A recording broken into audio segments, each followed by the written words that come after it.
Tiledu don kibaru ka mogo bisimilali wati.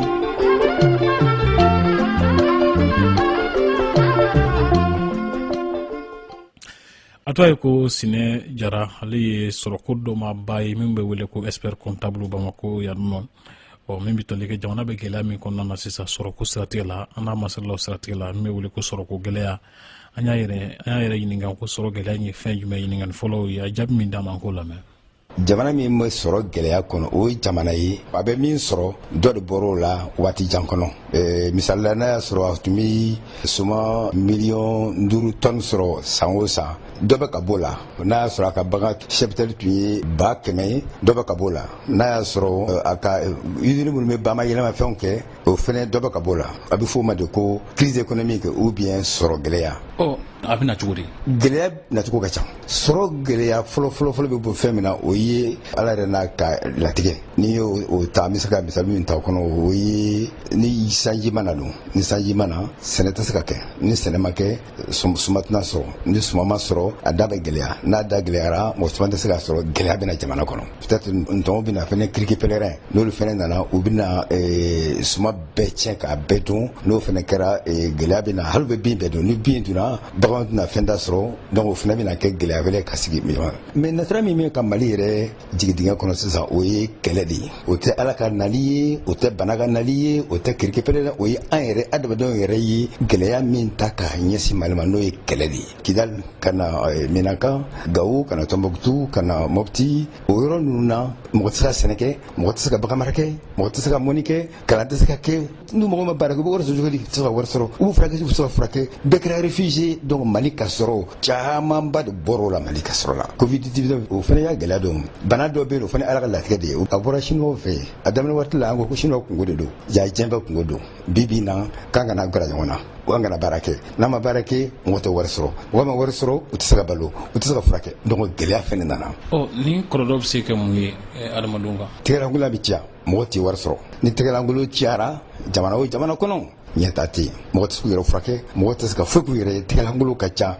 bamananw ko ten ko fɛnkurunin bɛɛ tɛ se ka ɲɔgɔn bali tasuma kɛrɛfɛ dɛ bɛɛ bɛ yɛlɛ filanan ye min ye baara tɛ sɔrɔ parce que ni baara fana tɛ ka sɔrɔ n'i y'a i bɛ wari sɔrɔ i bɛ baara de kɛ ni baara tɛ ka sɔrɔ i tɛ se ka wari sɔrɔ jamanadenw yɛrɛ bɛ sɛgɛn mɔgɔ yɛrɛ bɛ sɛgɛn falifali o y'a kɔlɔlɔ dɔ fana ye. yala ni sɔrɔ gɛlɛya a bɛ se ka kunbɛn wala a bɛ se ka bali wa. mɔgɔ tɛ se ka bana bali o i bɛ se ka bana kunbɛn de crise économique fana n'o ye sɔrɔ gɛlɛya ye o fana ye jamanaw ka bana dɔ de ye a tɛ se ka bali dɛ a bɛ se ka kunbɛn de mun a tɛ se ka bali parce que a kun yɛrɛ b'a to min ye sajiko gɛlɛya ye min ye tɔn ko ye min ye bana ko ye min ye gɛrɛ ko ye o b'a to k'a fɔ i tɛ se ka k'i bɛ a bali mais i bɛ se ka kunbɛn a ma kunbɛn ni mun ye jamanaba dɔw la olu ye kulu dɔw sigi sen kan minnu ka baara yɛrɛ ka jamana yɛrɛ kɔlɔsi u b'a fɔ o ma ko veille économique veille sécuritaire olu ka baara ka jamana yɛrɛ ka a lajɛ kɔrɔ tile bɛ ba kɛɲɛ kan k'a lajɛ mun bɛ ka na sisan n'o bɛ se ka kɛ kɔlɔlɔ ye ka se jamana ma ka jamana musaka sɔrɔta dɔgɔya donc n'o o mɔgɔ ye baara ka ɲɛ ma o b'a to an bɛ se ka a kunbɛn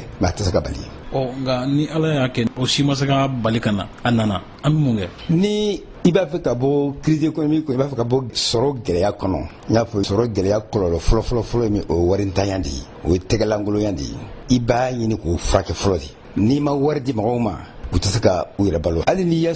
feerefɛn bila ni wari t'u bolo u b'a san cogo di nin y'a san 92 ni san 2 ye depuis 1929 américain ka sɔrɔ cɛba dɔ John Keynes o y'a yira k'a fɔ ko ni gɛlɛya sugu dɔ nana jamana kɔnɔ i ka tɛgɛlankolon de kɛlɛ fɔlɔ i ka wari dilan k'a di jamanadenw ma u ka se ka sanni kɛ parce que pour que olu ka sanni kɛ f'a ka dilan pour que a ka dilan fo ka baara di mɔgɔw ma ni baara dira mɔgɔw ma ni sanni kɛra taxe bi don jamana kɔnɔ wari bi don jamana kɔnɔ a bɛ komi n'a y'a sɔrɔ sɛmɛji kura bɛ na bin kura falenna o ye a solution fɔlɔ ye mais an bɛ se ka solution min fana da o kan n'o y'a fura dɔ ye o ye ka jamana kɔnɔ ka chantier baw dayɛlɛ n'i k'i bɛ sisan ka goudron bɔ ka bɔ Kayi ka taa Kidali ou bien ka bɔ Kolokani ka taa fɔ Zegwa ou bien ka taa fɔ Kayi o y'i kɛlen ka baara de tigɛ baaraba dɔ chantier ba dɔ min bɛ baara di mɔgɔw ma san 5 san 6 san 10 kɔnɔ o fana bɛ commerçants bi feere k'olu mɔgɔw ma u bɛ nɛgɛw feere u bɛ ciment feere u bɛ finiw feere u bɛ fɛn bɛɛ feere u bɛ furaw feere donc ce qui fait que jamana nafolo bɛ redémarrer taxe bi don trésor kɔnɔ saraw bɛ kɛ mɔgɔw bɛ baara ta hali banque bɛ juru wɛrɛ don mɔgɔw la ka se ka baara wɛrɛw dayɛlɛ donc o bɛ kɛ fana sanji kura nalen ka jamana bɔ nɔgɔ la ka gɛlɛya in kɛlɛ. an ka jamana ye min ti a ka wari dilan wa fɛn caman fana bɛ yen nɔ o ti ba ma yɛlɛma anw fɛ yan nɔ ni fɛɛrɛ ninnu bɛ se ka lawaleya Mali kɔnɔ cogo di? I ka kuma ye wulibali ye André, parce que diɲɛ yɛrɛ kɔnɔ f'i yɛrɛ ka se ko la fɔlɔ quoi, parce que effectivement n'i y'a wari dilan ou bien i y'a juru ta ka change baw dayɛlɛ, o k'a sɔrɔ jamana yɛrɛ bɛ se ka fɛn dilan a yɛrɛ ye quoi. Mais e bɛ wari dilan ka di mɔgɔw ma, e bɛ change ba dayɛlɛ ka baara di mɔgɔw ma, o wari min bɛ di olu ma, olu b'o ta ka t'u yɛrɛ furakɛ Tunisie, olu b'o ta k'u ta u denw ka kalan sara Tunisie, Faransi, Canada, olu b'o ta ka taa jagofɛnw san jamana wɛrɛ kan. O kɔrɔ k'a fɔ k'an bɛ wari min dilan ou bien an bɛ wari min juru ta k'an ka jamana ka crise kɛlɛ, o de bɛ taa yɛrɛ sɔrɔ jamana wɛrɛ kɔnɔ tuguni. A b'i komi n'a y'a sɔrɔ an bɛ ka ji kɛ ɲindi kɔnɔ, ɲindi bɛ yongo, ni bɛ bamananden kan ka yongo dɔn. Donc ce qui fait que pour que une solution ka se ka marcher en fait, nous fura ninnu ka se ka sigi anw fɛ yan nɔ, fo an ka ce qu'on appelle la transformation économique, k'a ka jamana nafolo yɛrɛ yɛlɛma k'a k'an ta ye, k'a kɛ maa si tɛ taa kalan yɔrɔ la, bɛɛ bɛ kalan kɛ Mali la, comme ça ni wari min dilan ko ka dɔn o bɛ to an ni ɲɔgɔn cɛ. Maa si tɛ taa i furakɛ yɔrɔ wɛrɛ la, maa si tɛ taa fɛn ba ma yɛlɛma yɔrɔ la, non non non, an bɛ usine dayɛlɛ ka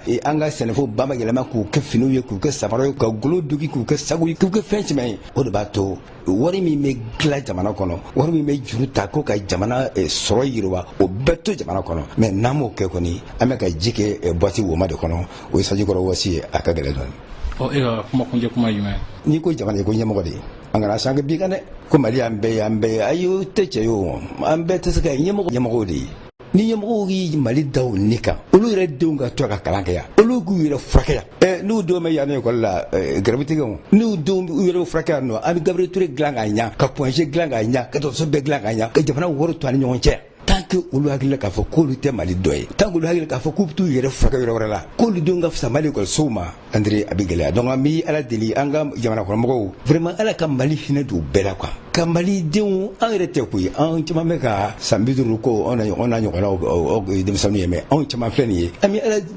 barikada parce que an bɛ nasɔngɔ sɔrɔ, mais an bɛ saga den minnu to yan nɔ, olu kɔni olu kɛ maa si t'o dɔn. Donc tant qu'an bɛ hinɛ jamana in na, ka jamana in nafolo to an ni ɲɔgɔn cɛ,